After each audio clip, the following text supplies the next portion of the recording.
Here's how to connect Instagram with Facebook. It's very easy to do, so make sure you watch the full video and don't skip any important steps. First, sign into your Instagram account. After signing into your account, click on your profile icon at the bottom right corner.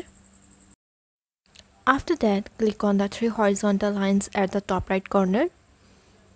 Then, click on the settings and privacy. Now tap on the account center option. Then click on the accounts option. After that, click on the add accounts option.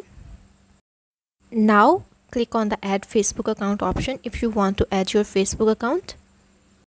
Once you add your Facebook and Instagram account to Meta Account Center, then they are both linked. Now you can be able to share your Instagram posts directly to your Facebook page as well.